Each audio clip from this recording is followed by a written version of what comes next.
Praise lord. దేవునికి స్తోత్రం కలుగును గాక.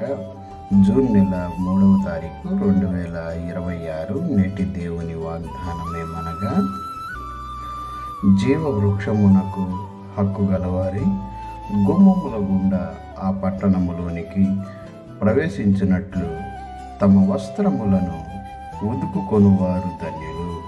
ప్రకటన గ్రంథము 22వ అధ్యాయము 14వ వచనము.